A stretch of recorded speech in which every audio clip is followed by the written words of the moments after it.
Josh, what's going on, man? Welcome to the Dad Edge, my friend. Hey, thank you for having me. It's a pleasure to have you here, man. I'm excited to have this conversation ever since it hit my calendar. Stumbling Towards Eternity, your book.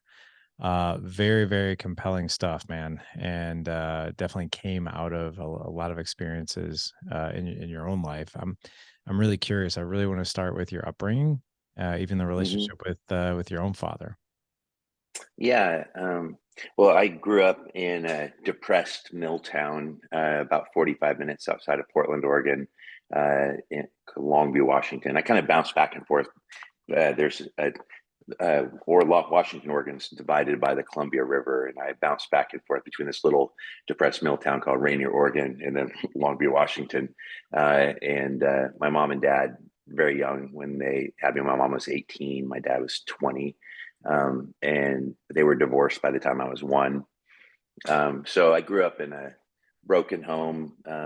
My mom married a couple times, a couple more times while I was a kid. So I also had the experience of uh, stepdad from first grade to through second grade, and then my mom married again. Actually, my biological father's best friend from high school when I was in sixth grade. And she was married to him until I was a senior.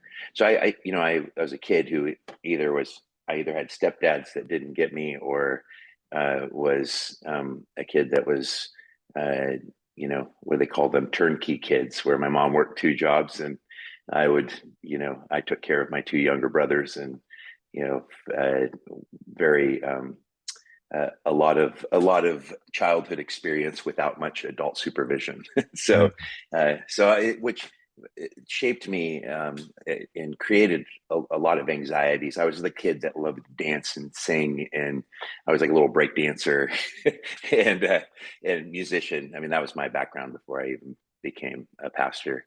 I was a musician in the Seattle music scene all through the '90s. But as a young boy, I was a very insecure, kind of fearful, just a lot of trauma. My first stepdad was was not a good, not. I shouldn't say he wasn't a good man. He was a broken man, a man of mixture, as I like to call it in my book, who probably had a very broken upbringing himself. So he didn't know how to engage in any kind of loving way. And then my second stepfather, kind of similar. He tried harder, but yeah. So there's a real disconnect, an absence, I would say, of male role models for me growing up, which leaves some pretty significant glitches in one's life. 100%, man. You're speaking my language. You and I probably grew up very similar. So break it down to your biological father. Where was he at in the mix? I'm sorry if I missed that. Yeah, my dad, you know, I actually don't totally. He kind of moved around. He was a lifelong alcoholic and drug addict. And when I was a kid, he lived like out in the middle of nowhere, like Okanagan, like northern Washington, rural, and was a cocaine dealer. And like, so my mom actually, it didn't let me and my brother see him very much growing up, because she knew he was dealing drugs and she didn't want us around it. So I reconnected with him when I graduated from high school. He had moved up to Alaska, and he had landed me a job on a crabbing boat uh, in the Bering Sea. And I moved up there, and then I got up there and realized that, yeah, I don't want to work on the Bering Sea. It's like, that's terrifying. And it was actually happened to be the year they lost like 10 full crews. It was 1991. It was like the worst winter Alaska had in like 75 years. And so much to my dad's embarrassment, instead of taking the job on the Bering Sea, I ended up doing window displays at Nordstrom. My dad's like the total man's man. He's like, what is wrong with my kid? So it was kind of a rough reintroduction to our relationship. And he was partying so hard. We just had lots of conflict, and I definitely was partying as well. So I lasted there for a year, and then we would talk about every 5 years, until I became a believer. Like once every 5 years, we get in a fight and then not talk. And when I started leading Door of Hope, the church that I planted in Portland, that's when my dad I started feeling this deep conviction that here I am, kind of the spiritual father to this exploding church that went from like 0 to 1,000 in the first 2 years, and it was all young people in the heart of kind of urban Portland. And I was like, I just felt this conviction when I came across that verse, honor your mother and father. I wanted there to be a contingency on that verse, like honor them if they're awesome, but there's Right. not. And once you become a dad, you're glad that it doesn't have a contingency on it. But I ended up reconnecting with dad and slowly began to build a relationship. And by that point, it was me kind of moving more into helping him and introducing him to his grandkids and dealing with the fact that he was dying.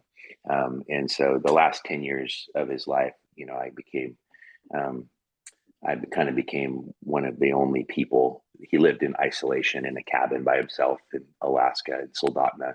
And so I do my best to get him down, but his health started getting so bad that it didn't work out. But yeah, it was, I walked kind of that journey of him finally softening as he realized he was going to die. He began to open up to just a real relationship, the gospel. And I mean, he was a rough man. He was about his faith was about as primitive as it could be. I mean, he was like the thief on the cross, but it was legitimate. So yeah, it was quite a journey. So I'm just trying to put like the timeline and the pieces together, but thank you for the detail because that is unreal. You and I have such a crazy similar story when it comes to our biological fathers. My biological father's still alive. We have a relationship today.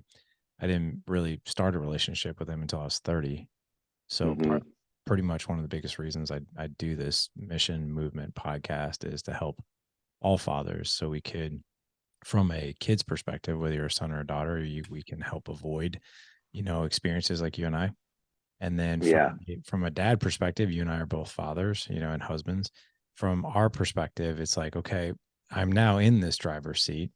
And Hmm. how do I drive this particular vehicle or whatever this mission as being a good man, a good husband, good father, the best way I know how, despite, the experience that I had growing up, right? Or we had growing up, Yeah. and Right. that's very tough when you're a pattern breaker. So Hmm. it sounds like you didn't even reconnect with your dad until your last year of high school. You had two stepdads in there. Is that correct? Yeah, to a stepdad for just a couple of years in grade school, and then I had another stepdad, who was my actual dad's best friend in school. So my mom and my dad and my stepdad, my second stepdad, they all grew up in a little town called Kalama, Washington. And my dad and my stepdad, John, they actually started like a landscaping company together and lived together. When I had even stayed with my second stepdad like once when I was a little boy, just for like a couple weeks in the summer. It was one of the last times my mom let me see my dad.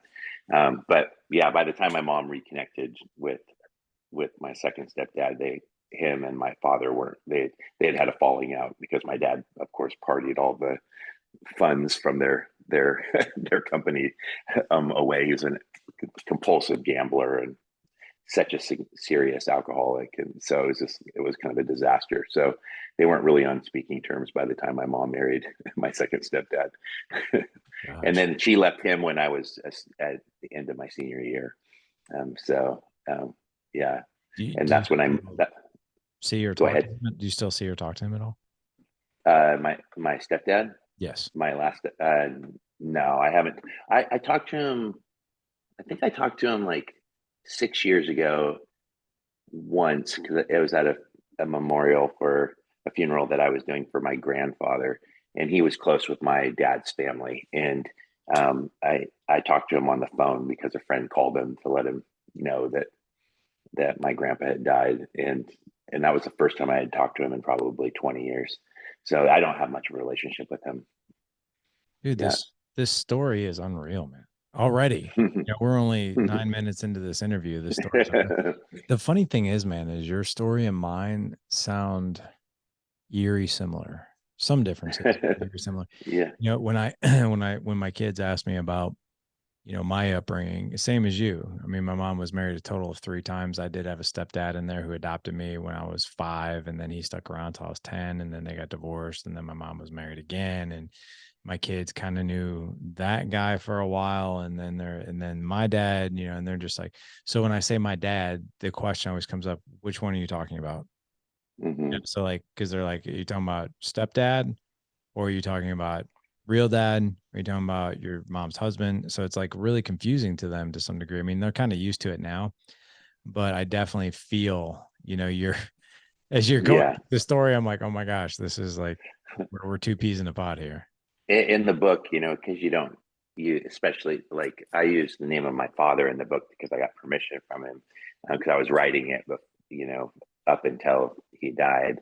But I don't use the name of my stepdads in the book just to honor anonymity, but I refer to them as stand-in dad 1 and 2. So, um, and yeah, it's a it it's a weird thing to work through. My mom's actually married 2 more times. That she's been married to the same guy now for a long time, for probably 25 years.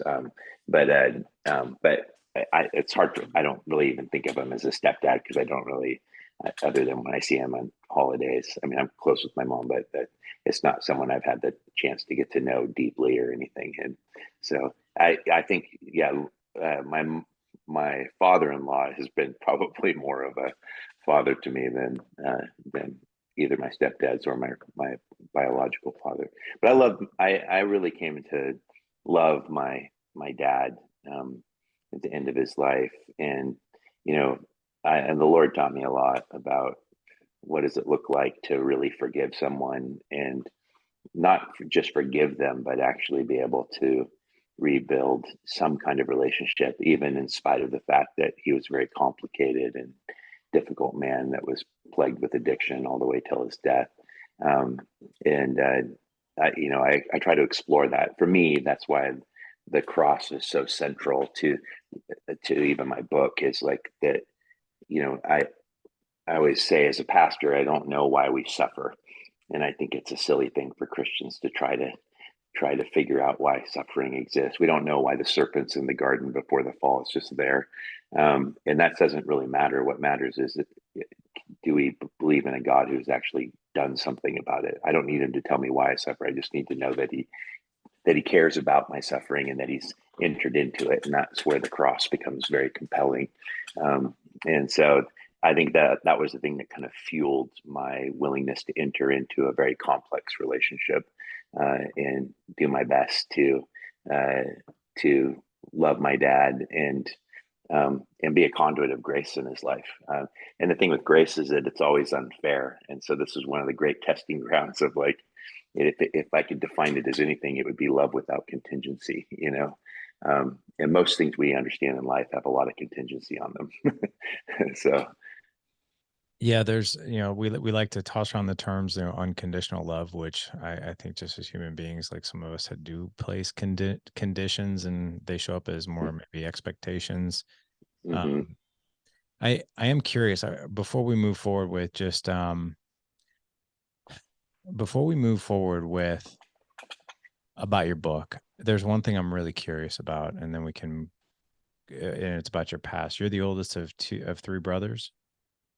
uh, yeah, I have a brother that's 2 years younger than me. Okay. That we have the same mom and dad, and Okay. then I have a brother who's 9 years younger than me who has a different dad.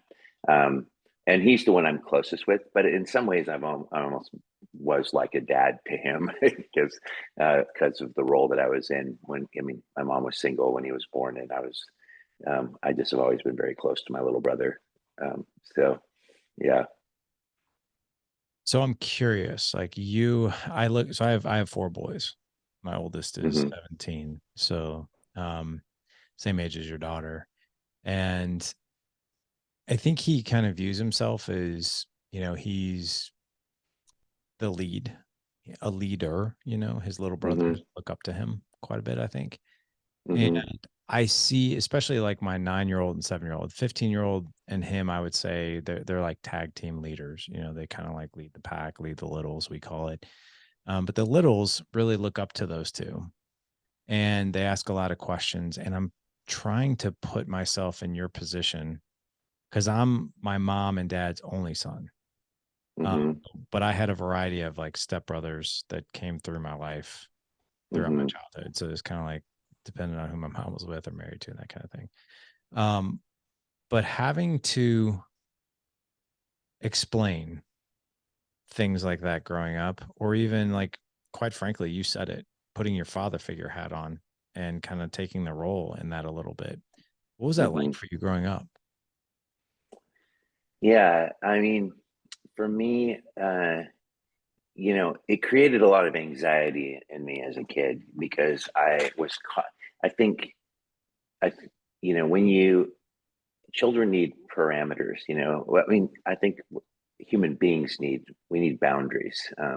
And boundaries are actually the thing that creates freedom, especially for our kids. Like our kid, it's why a toddler, a baby, when they're born, they feel safest if they're like wrapped like in a tight blanket. It's like, it's almost like it's in our DNA. Like there's, the, the safety of a womb. It's like I think that there's something like emotional and spiritual in the way that God has designed us, that like our freedom is a freedom that's found within parameters. And when you are a kid without supervision, those you remove the parameters, it creates a world that feels very hostile and unsafe. And so what it plagued me with was, with a lot of like sort of irrational fear of specifically irrational fear around the safety of my brothers. So it kind of ruined like my middle school years where I was obsessed with their safety in ways that, I'm not a psychologist, but I was curious, like there was something going on that, I mean, I couldn't even enjoy vacations if they were out of my sight. I was convinced someone kidnapped them or something happened to them. I hated going swimming because I thought that one of them would drown. So it created a lot of really intense anxiety because there was responsibility put on me that I wasn't old enough to deal with, and I was bearing responsibilities that weren't shouldn't have been mine to bear. I know, my mom did the best she could. She was working two jobs to support us, and honestly, I still was happiest when she was single. So I preferred the lack of parameters over the oppressiveness of stepdads that never viewed me as their son. So that yeah, all of a sudden you have like I have two stepsisters, and then they're not my stepsisters, and I got three new siblings that are stepbrothers and sisters who are similar age and also from broken homes. So you just put those kinds of it's a complicated thing to mix families, especially if it's a rotating door. So um, so yeah, so learning to be a dad was very, you know, one of the things that I really had to work through is not allowing those. I had totally forgotten that how much fear kind of controlled me when I was young, and then I had when my son and daughter were young, some of those paranoias started to creep back in, and I had to really like work through that. Luckily, the Lord, I feel like, intervened and kind of helped me see just how irrational, I was like turning into like the helicopter parent who didn't want to let their kid. If you want to really hurt your kids, the other extreme of not having supervision is to not allow them the ability to ever make a mistake. Or like a boy needs to learn how to fall and get back up. It's like, I had to really like work hard to not overly protect and hover.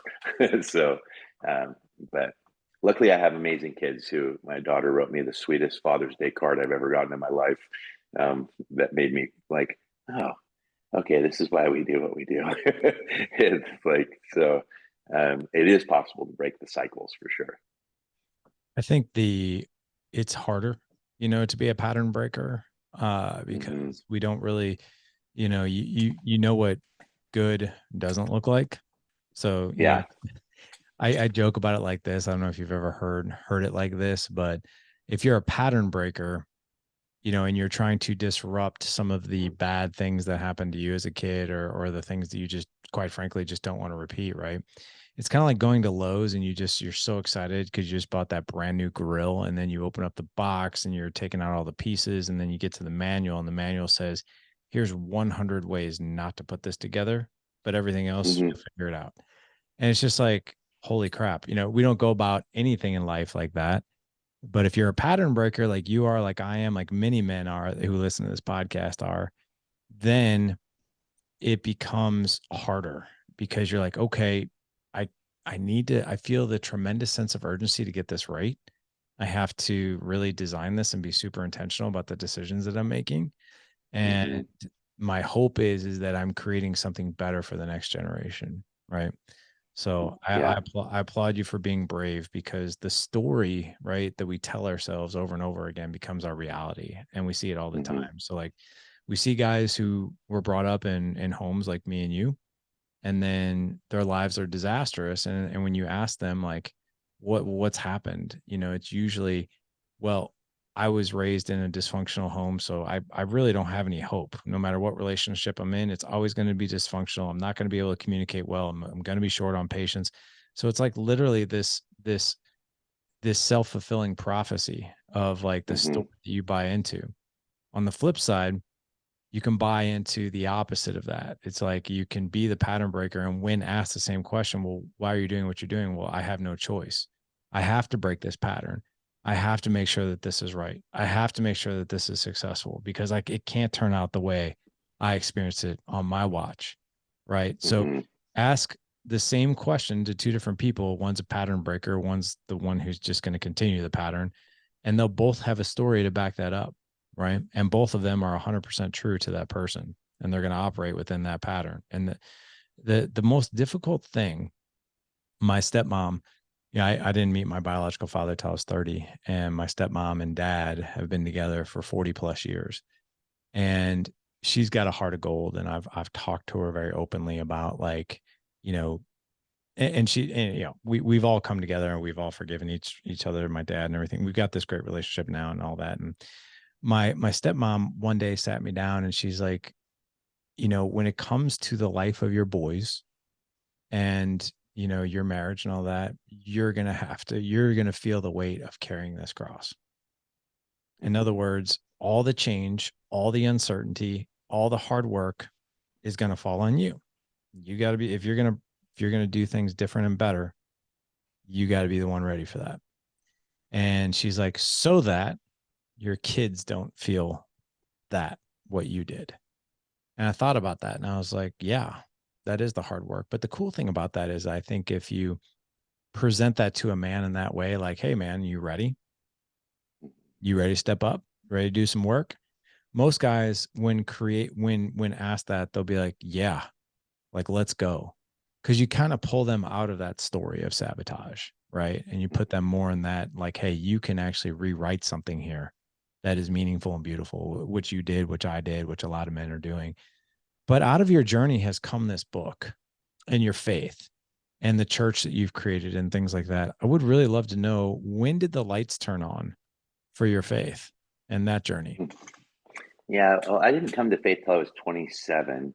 So I'd moved it. One of the things that happens, I think you have kind of two kinds of response. I mean, I think it's a spectrum of responses to coming up in a broken family. But for me, that overwhelming sense of invisibility, and not being known and being a creative personality, and I was so brutally picked on as a kid, because I actually was really quiet. I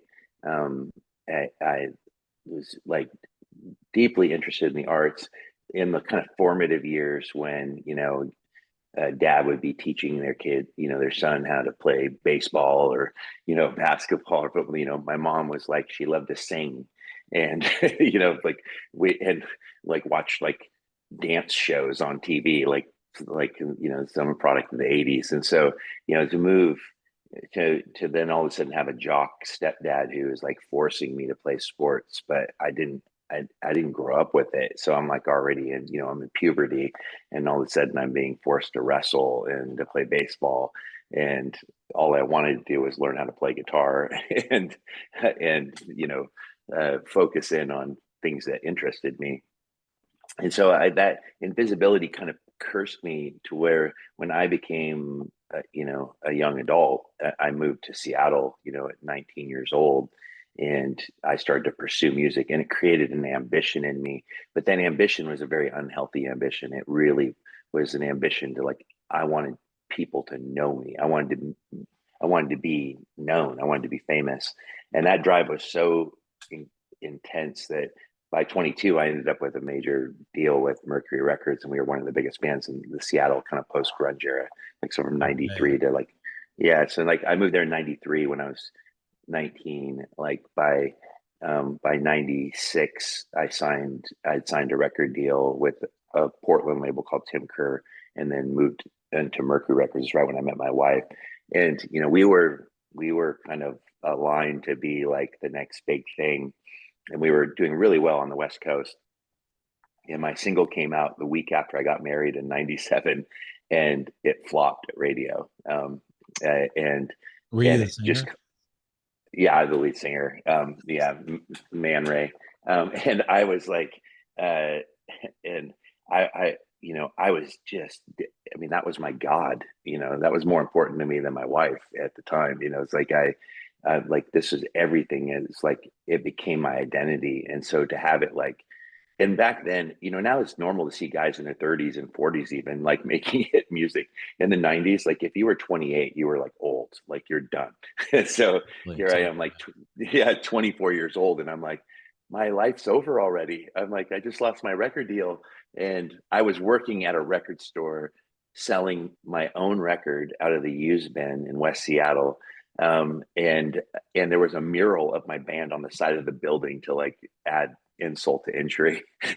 So it was, I always say you learn humility through the school of humiliation. And so, you know, I I just kind of started hitting this pretty extreme crisis. I immediately got into another band that was doing really well, and we were on the verge of getting another deal. We were all from signed bands, but this time I just started having, I don't know, like after losing the first record deal, this time I was like, what am I chasing? I just started kind of having an existential crisis.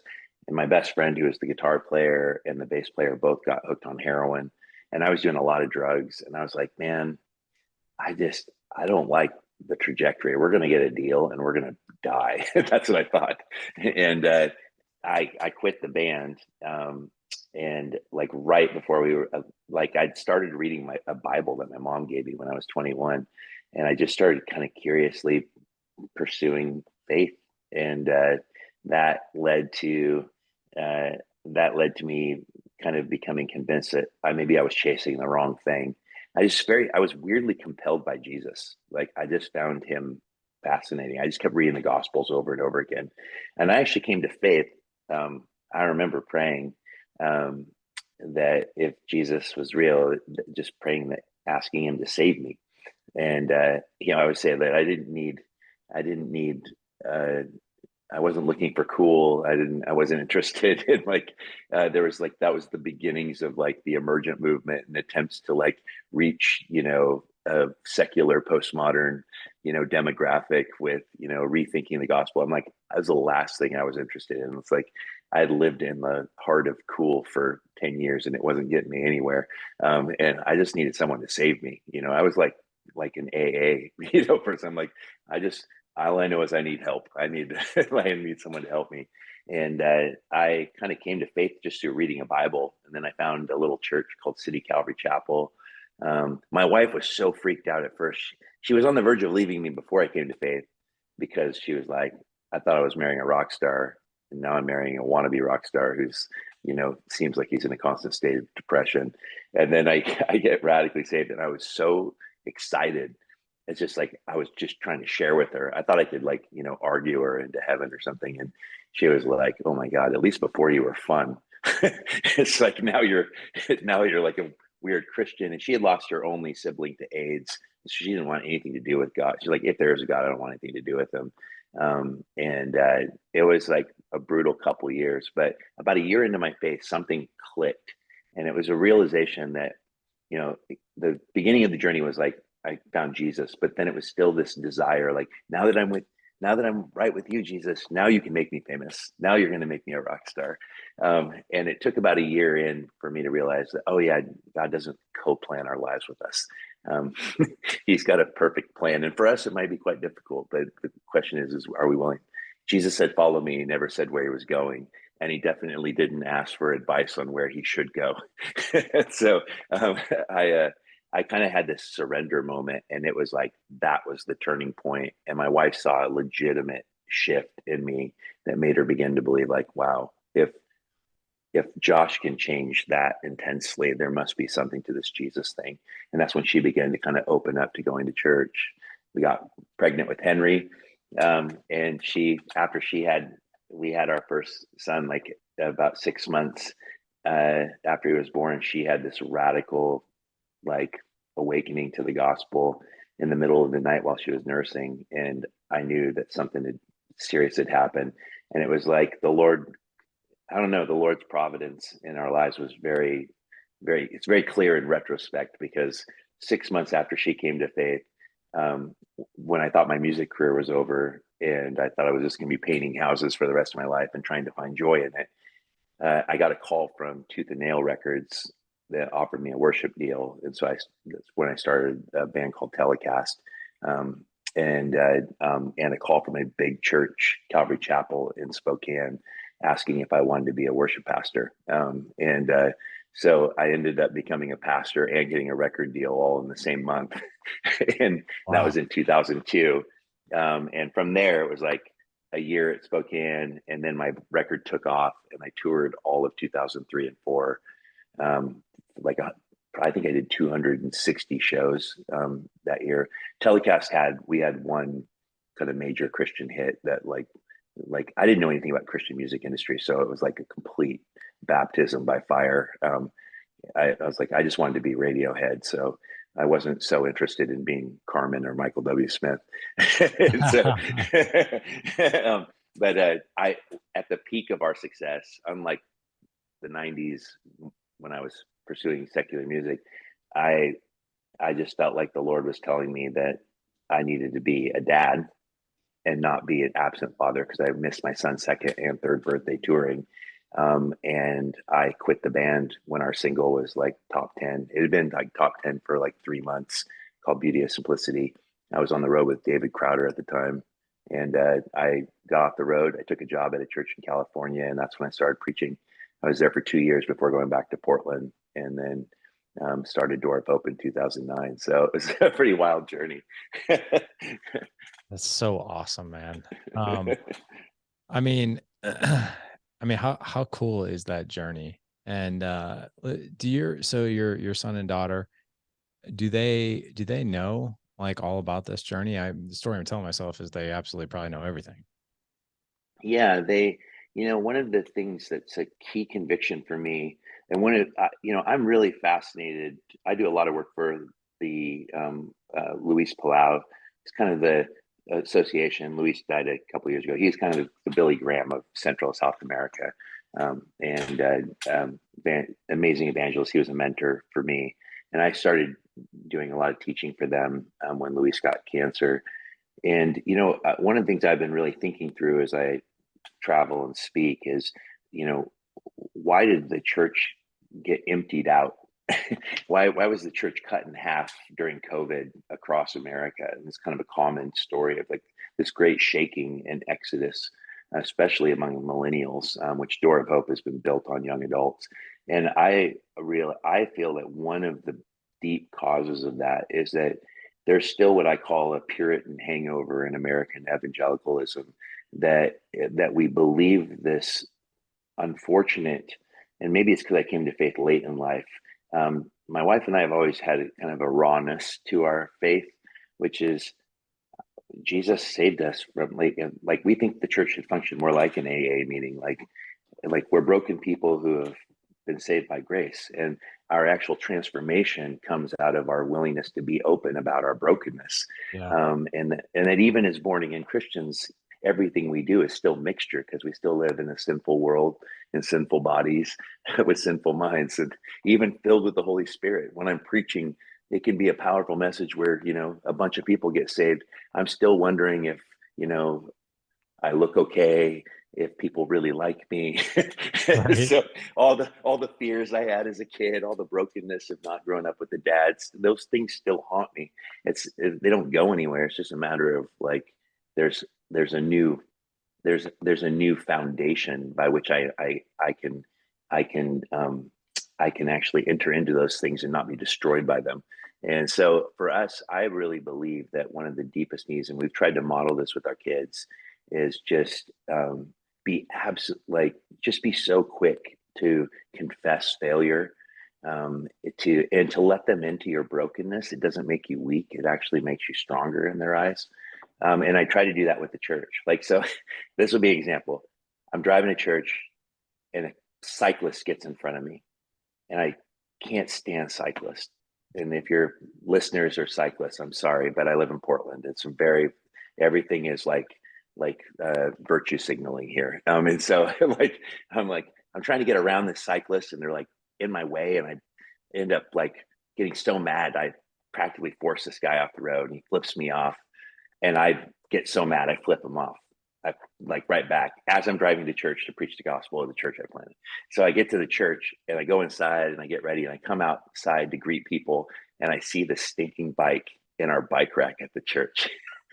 No way. so, No way. so, so what do you do as a pastor? Do you pretend like it wasn't you? Well, you can see me, your listeners can't, but I have a gold front tooth and a tattoo on Yeah. my throat. So Yeah. it's Yeah. not like I'm easy, like, oh, that guy looks like everybody. Like, Right. so, You, they know so, you when they see you.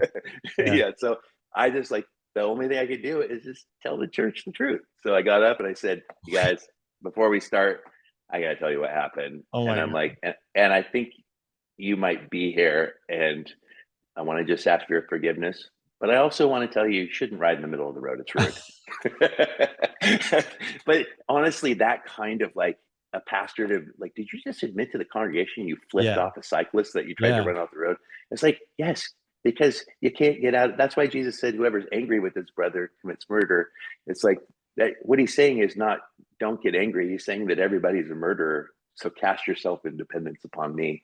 That kind of vulnerability is what I think is dead. I think I don't want to hear about any more celebrity pastors, bombing out because they lived a secret life of duplicity.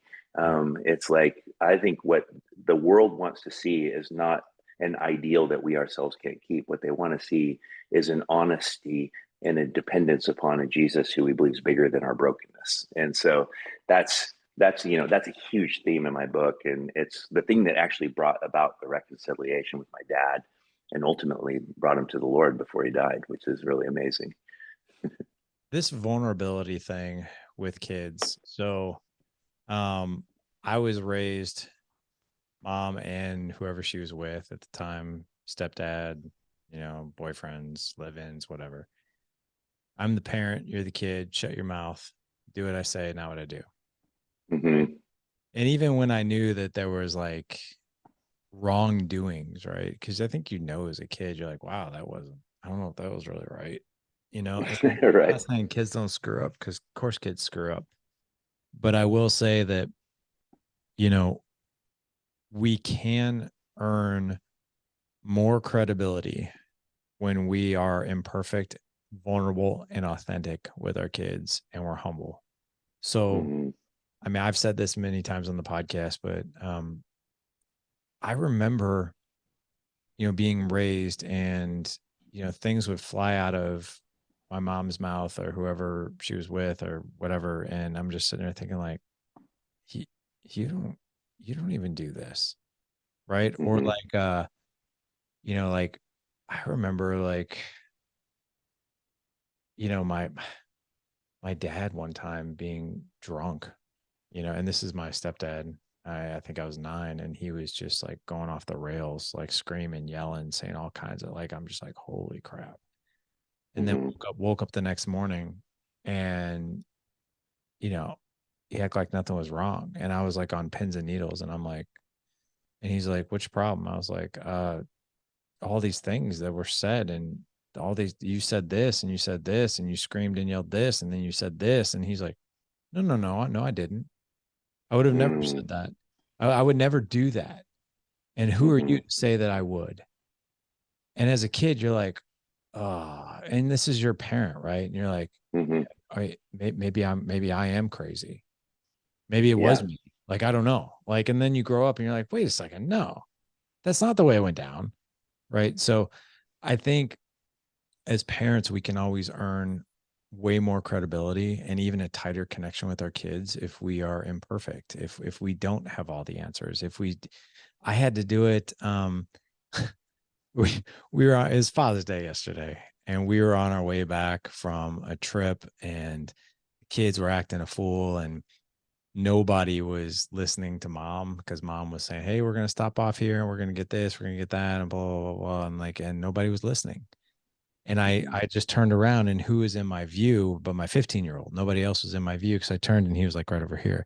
And I'm like, Mason, I was like, listen to your mom. And he's like, wait, what?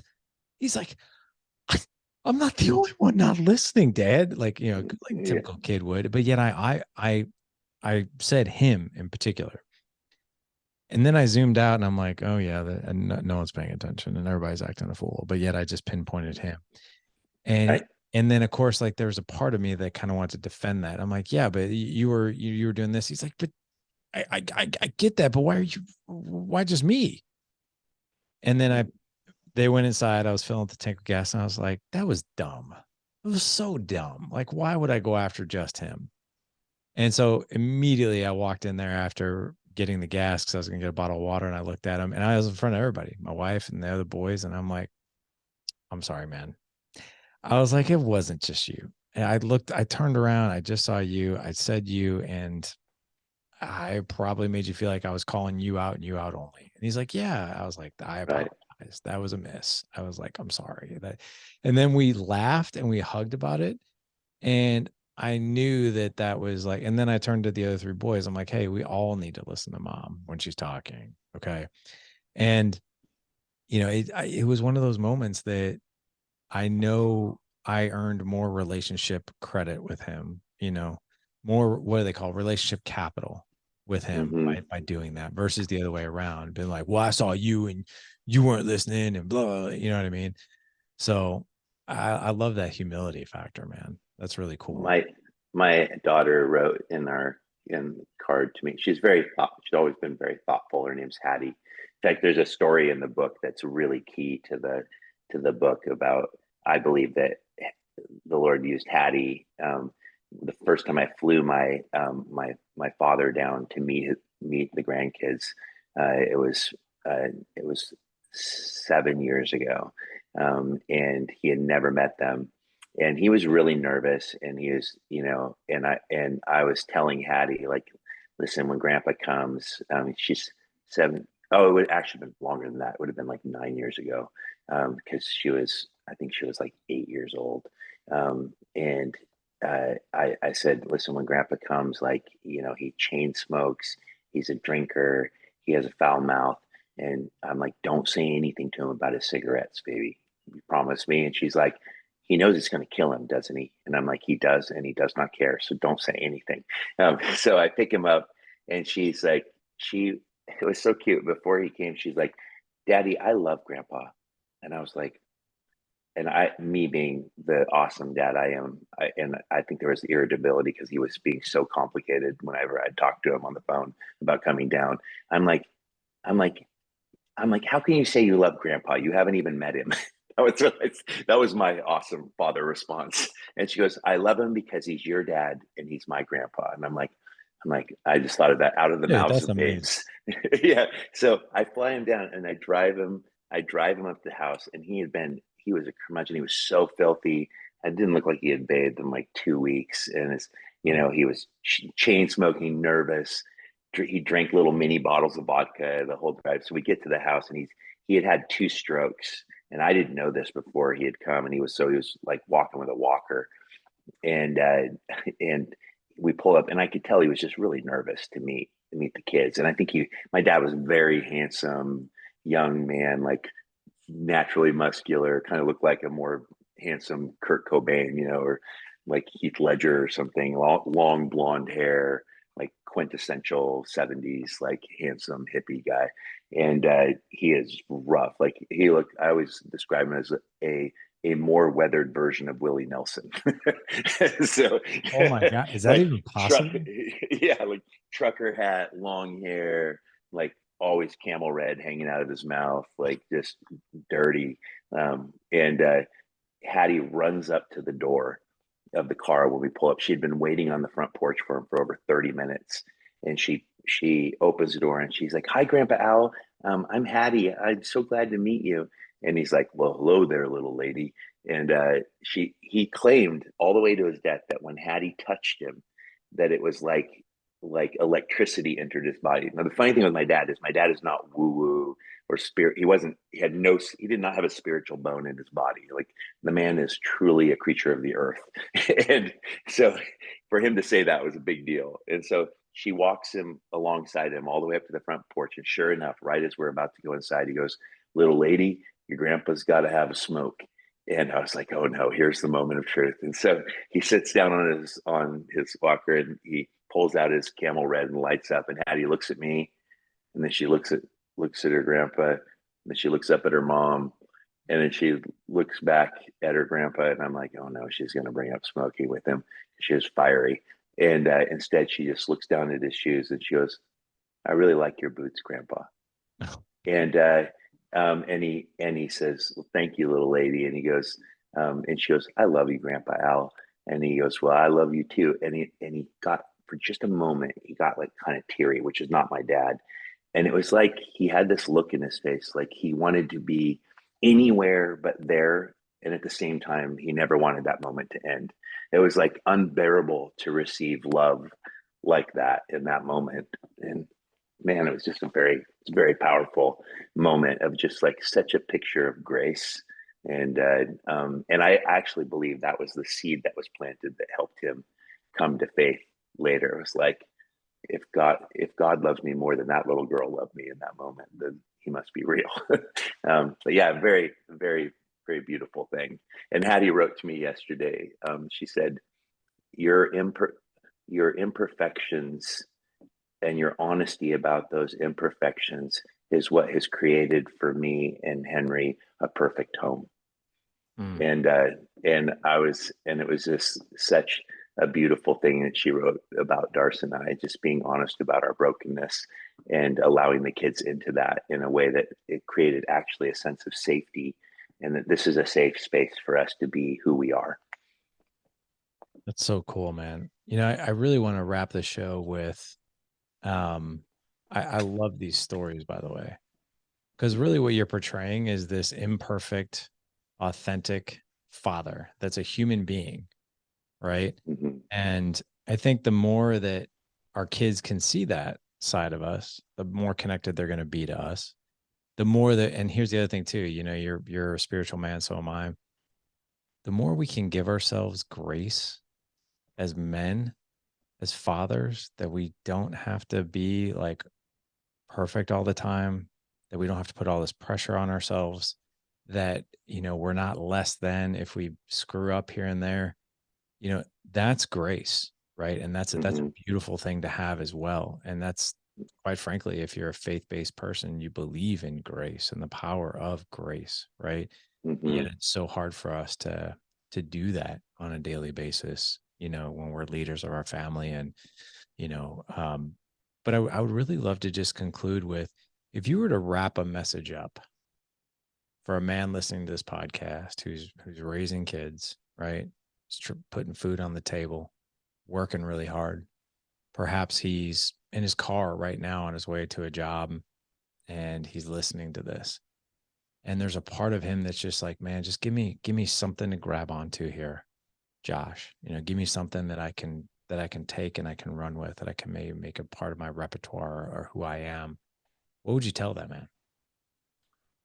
Yeah, I would simply say this: our tendency as men is to climb ladders. Ladders are, to climb a ladder feels like an achievement. But we need to understand that the ladder is always a picture of humanity's attempts to to make a name for themselves, like building the Tower of Babel. And it ultimately leads to confusion and brokenness. That's why we're so discouraged when our celebrities take their own lives, because here we are looking at the people that have made it all to the way to the top of human success. And they've climbed to the top of the mountain and looked back down at the rest of us who can't even get to base camp and said there's nothing up here before they jump. But the gospel is something totally different. It's not a ladder. It's not symbolized by a ladder. It's symbolized by a cross. And a cross isn't something you climb, it's something you die on. And I think that one of the things we have to die to is just this false idea that we have to prove our worth. What I like to tell our church every week, what the gospel has taught me, is the only thing that motivates real transformation and change. The only thing that really gives me the ability to be the husband or the father or the pastor that I need to be is to recognize and believe in the depth of my being that when I look at that figure hanging disfigured on the cross, that God is a God who's come down to earth, come down to us, that everything that needs to be done has already been done in him, and that on your worst day, Jesus is crazy about you. And when you really believe that, nothing will change a person's life. It's what I told my dad right before he died. On your worst day, Jesus is crazy about you. His grace is stickier than our doubt, and his love is the only motivator. It's not about being. I always say life is not about sinning less. It's about loving more. It's not about arriving. It's about knowing. And so I just like people that just know they're loved.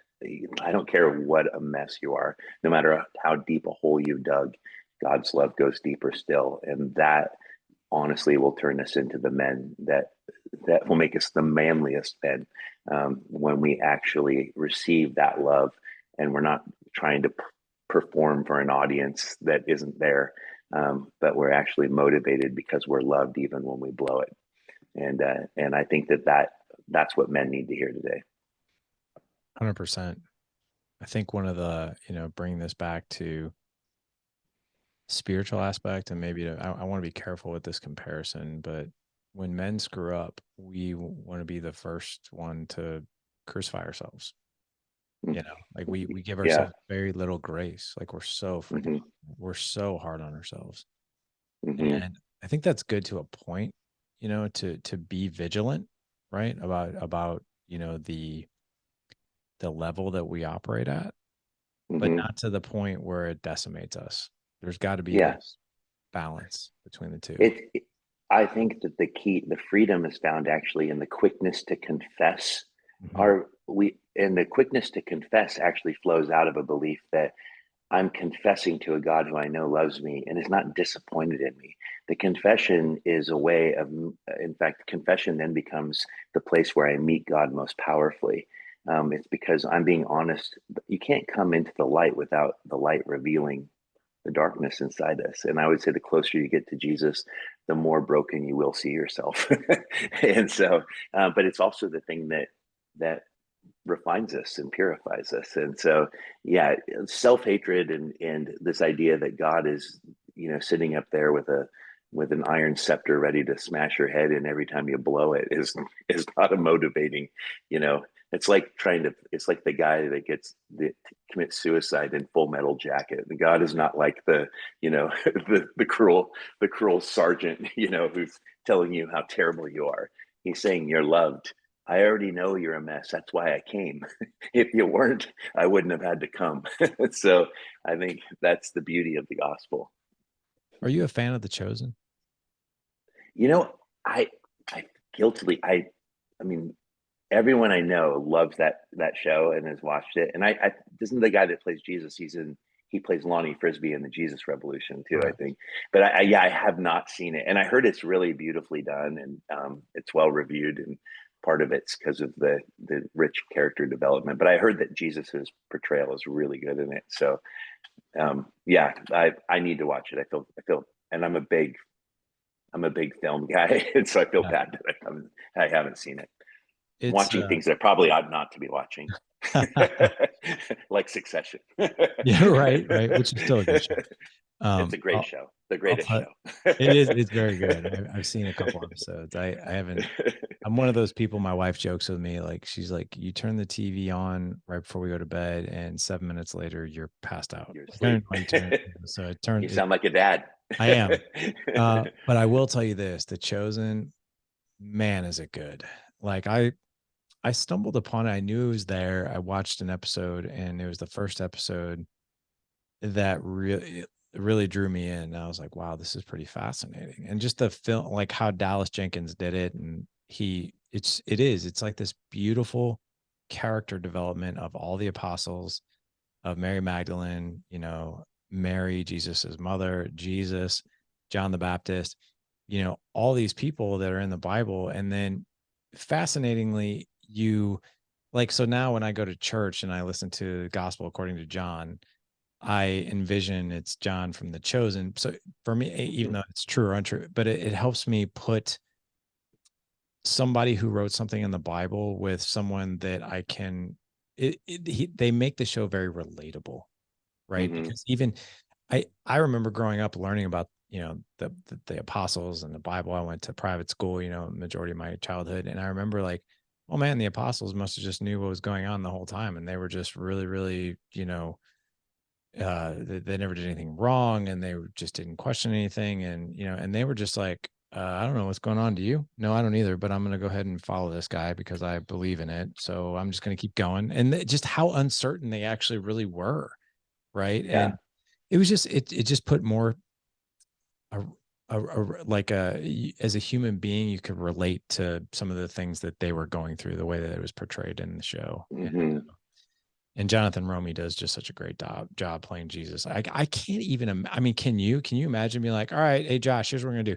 We're gonna come out with a 7-season TV show about Jesus's life in the last year, and you're gonna play Jesus. You cool with that? I mean, dude, that's a tall order. Like, wow, I'm gonna play Jesus Christ. Like, that's a big one. But Jonathan Yeah. Romy plays it off really, really well. Yeah. Well, now I actually have a lot of free time this week. I might just Yeah. watch it while I'm relaxing in Tahoe. Yeah, go check it out. But as we wrap up here, I want to give men all eyes on your book and what you're doing in the world, where they can best connect with you, grab a copy of your book. Anything and all you want to share with our audience, I'd welcome that. Yeah. Well, I think I there's two goals with the book, and I would really I encourage people to read it, not because I'm doing my best. I kind of take Rick Rubin's advice, that my favorite rock producer. The idea is like I wrote it because I felt like God called me to write it, and I couldn't rest until it was written. And I'm a pretty voracious reader, so I waited to write until I felt like I had to write this message. And I've spent the last 20 years in ministry kind of honing in on the centrality of the cross. Paul says we preach Christ crucified. And it's like, he's like, I have determined to know nothing but Christ and crucified. And I'm just absolutely obsessed with what does that actually mean.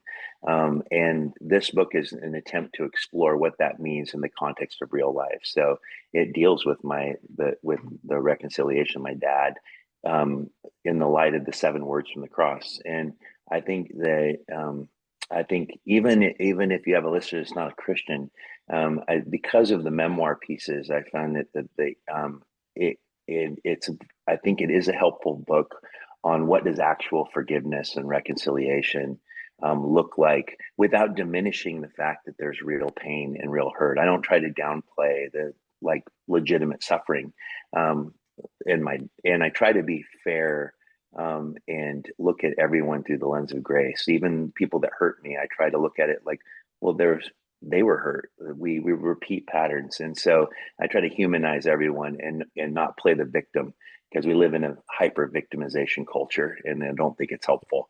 Uh, and there's no healing in that. It just leads to bitterness, and so I think that the book, for men listening, I think is a helpful book, especially if you grew up in a broken home or have a hard relationship with your dad. I think that it could be. I think it can be a helpful tool. And then as far as just reaching out, my our the church that I pastor is called Door of Hope.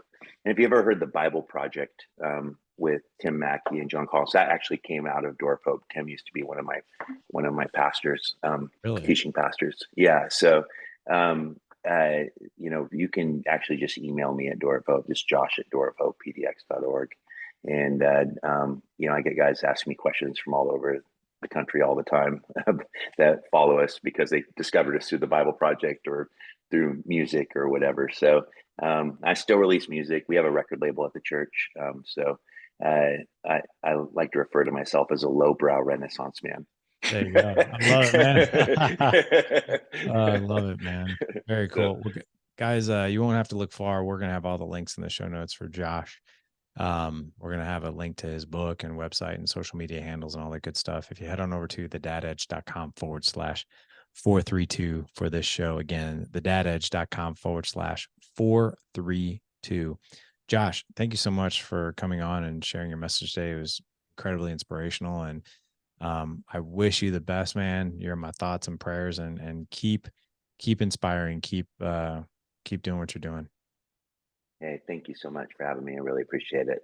You bet. Gentlemen, go out and live legendary. Take care.